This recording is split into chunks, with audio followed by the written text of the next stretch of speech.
Hey guys, আজকে আমরা ছাদে এসেছি রান্না বান্না করতে, আমি আর দিদি। আজকে যেহেতু শনিবার, আমাদের এখানে নিরামিষ, আমরা নিরামিষ খাই শনিবারে। এই কারণে আমাদের আজকে নিরামিষ রান্না হয়েছে। আর রাঁধুনি হচ্ছে ওই যে দিদি। কী রান্না হয়েছে দেখবা? তোমাদের সবাইকে একটু দেখাই। আমাদের আজকে একটা রেসিপি হয়ে গেছে, এখন একটা রেসিপি বাকি আছে, ওটা হবে। এখন আপাতত যেটা হয়েছে সেটা দেখাচ্ছি। পালং পনির।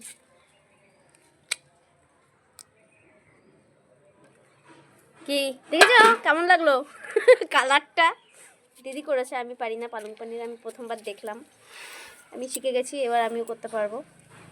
এবার একটা রেসিপি হবে। কি সুন্দর জ্বলছে উনুনটা আমাদের। খুব শখ করে ছাদে একটা উনুন বানিয়েছিলাম। শীতের দিনে রান্না বান্না পিঠে ফিঠে সব হবে। তো মাঝে মধ্যে এবার ছাদের ভিডিও আসবে, রান্না খাওয়ার ভিডিও।